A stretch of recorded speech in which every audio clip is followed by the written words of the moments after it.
Pilot तो बहाना था, असल में यूरेनियम चुराना था। जी हाँ, अमेरिका ने एक ऐसा मिशन लॉन्च किया था इनसाइड ईरान जो कि ग्राउंड ऑपरेशन था, और अगर ये कामयाब होता तो उनका इरादा ये था कि वो वहाँ से यूरेनियम जो अफज़ूदा किया हुआ ईरान ने मुबैना तौर पर उसको ले जाएं, और इसकी बहुत ही बड़ी मकदार थी जो इनरिच्ड यूरेनियम था, अफज़ूदा यूरेनियम था, उसको लेके जाना था। लेकिन वो हमला नाकाम रहा, वो पूरा मिशन फ़ेल हो गया, और इस्फ़हान की जो मिट्टी है वो अमरीकी तैयारों को निगल गई, और जो उनकी जो पूरा एक इलाका जो था वो कब्रिस्तान में तब्दील हो गया।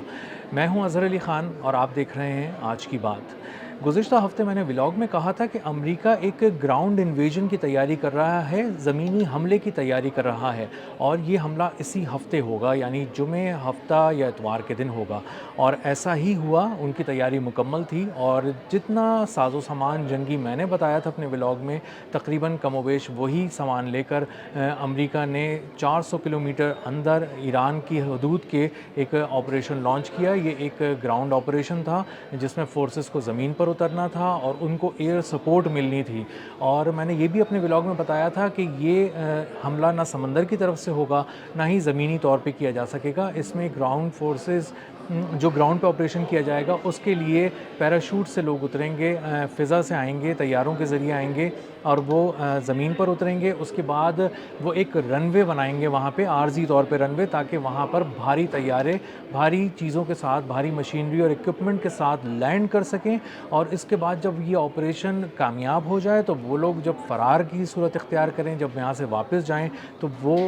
इन्हीं जो रनवेज़ हैं इनको इस्तेमाल करते हुए तैयारों के इनको टेक ऑफ कर जाएं और यूरेनियम यहाँ से एयरलिफ्ट करके ईरान की सरहद के अंदर से ले जाएं। लेकिन ये हमला बुरी तरह नाकाम हो गया, और यहाँ पर ये बताया गया कि हम जो है एक पायलट को लेने आए हैं, जो F-15 जो उनका F-15E जो उनका एक तैयारा था उसको निशाना बनाया ईरानी फोर्सेस ने। उसके बाद उसके दोनों पायलट जो थे वो इजेक्ट कर गए, और उसके बाद वो ईरानी सरजमीन पर उतरे और उनको बचाने के लिए ऑपरेशन किया गया। ये एक पूरा कैमोफ्लाज ऑपरेशन यूएस ने प्लान किया, और उनकी मिलिट्री ने इसको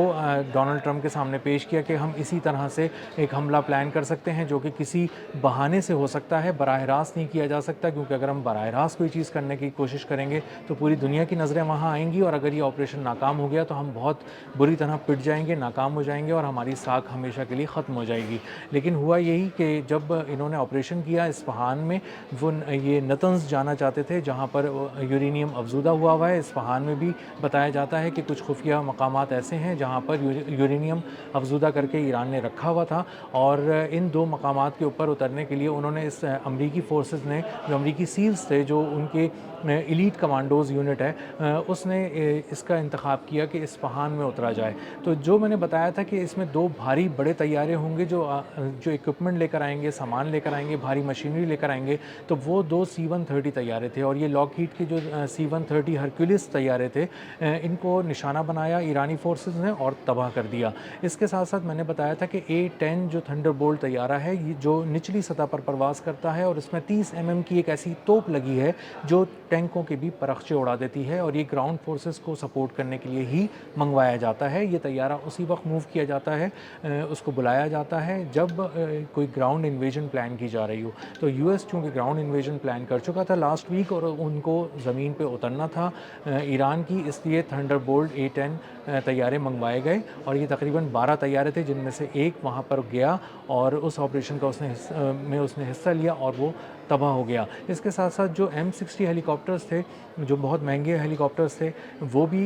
यहाँ पर आए, इसमें फ़ौजियों को लेकर आया गया, और वो नेवी सील्स जो थे उनके, यूएस सील्स, वो उतरे और उन्होंने यहाँ पर एक रनवे बनाने की कोशिश की, उसके अलावा यूरेनियम ढूंढने की कोशिश की, और उन्होंने कोशिश की कि वो इसके करीबी इलाके, इस जो नतंज़ है वहाँ तक उनको एक्सेस मिल जाए। लेकिन वो एक कॉम्बैट सिचुएशन में आ गए, ईरानी फोर्सेस ने उन पर हमला कर दिया, और वो वहाँ से मूव नहीं कर सके, आगे नहीं बढ़ सके। तो अमरीकी फोर्सेस ने उतरते ही कोशिश की कि वो एक रनवे बना सकें, लेकिन वो रनवे इस तरह से बनाने में नाकाम रहे इस्फ़हान में। और वहाँ पर जब C-130 ने लैंड किया तो वो वहाँ की मिट्टी में, जो बहुत ही नर्म मिट्टी थी, उसके अंदर धंस गए उसके टायर्स, और वहाँ से वो नहीं निकल सका, जो कि प्लान था कि किसी तरह से वो وہاں سے نکل سکے گا،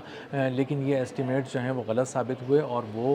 وہاں سے اپنے C-130 نہیں نکال سکے، اور ان C-130s کو پہلے ہٹ بھی کر دیا تھا گراؤنڈ پہ اترنے سے پہلے، تو اس لیے ان کو تباہ کرنا بھی ضروری تھا، جو کہ امریکہ نے کہا کہ اس کو تباہ کر دیا گیا ہے، لیکن ایرانی فورسز کا یہ کہنا ہے کہ اس کو نشانہ بنایا گیا، اور ایرانی فورسز نے اور ایرانی جو پولیس ہے فراجہ اس نے مل کر ان کو نشانہ بنایا اور ان 2 C-130 طیاروں کو تباہ کر دیا۔ اسی طرح A-10 جو تھنڈر بولٹ طیارہ تھا وہ بھی تباہ ہو گیا، ہیلی کاپٹرز بھی تباہ ہو گئے، اور تقریباً $800 ملین کا یہ جو اکوپمنٹ تھا ملٹری کا، جو فضائی طاقت کا پورا ایک مظاہرہ وہاں پہ کیا گیا تھا بہت ہی شارٹ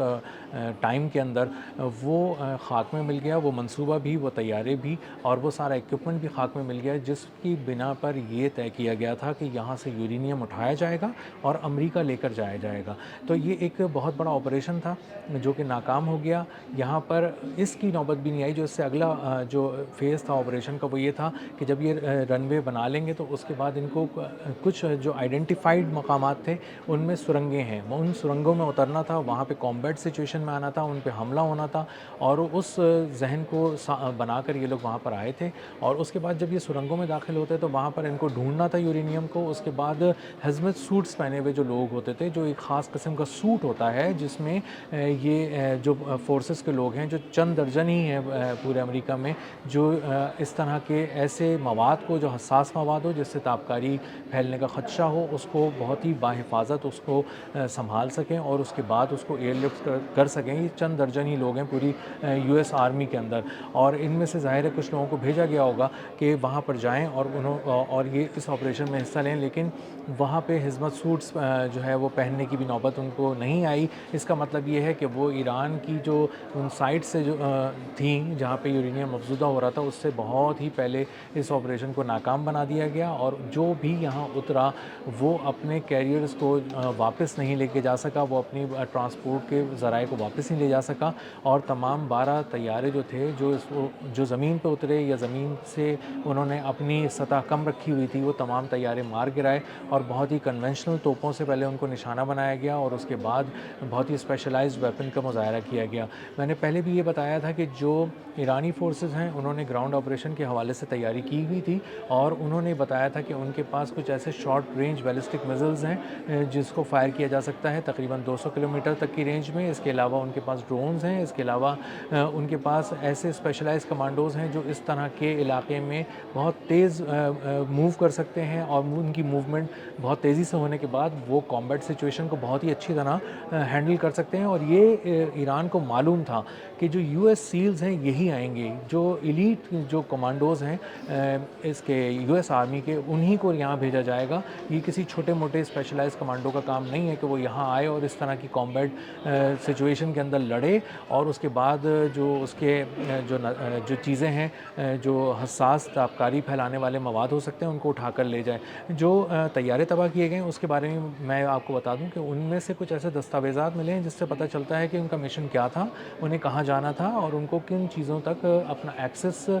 بنانا تھا، اور اس کے بعد وہاں سے چیزوں کو ایئر لفٹ کر کے لے کے جانا تھا۔ تو یہ بھی ثابت ہو گیا کہ ایک گراؤنڈ انویژن تھی، یہ بھی ہم نے آپ کو لاسٹ ویک بتایا تھا کہ ایک گراؤنڈ انویژن ہونے والی ہے جو کہ ناکام ہوگی، کیونکہ ایران کی تیاری بہت زبردست ہے۔ تو تمام وہ ساز و سامان جو ہم نے گزشتہ ویلاگ میں بتایا کہ یہ سب لے کر آیا جائے گا، وہ سب لایا گیا، اور وہاں پہ تباہ ہو گیا اصفہان میں، اور یہ ایک گراؤنڈ انویژن جو ایرانی مٹی میں قدم رکھنے کا امریکی منصوبہ تھا وہ خاک میں مل گیا۔ اب تک کے لیے اتنا ہی، ملتے ہیں اگلے ولاگ میں ایک نئی خبر، نئے تجزیے اور نئے زاویے کے ساتھ۔ اللہ حافظ۔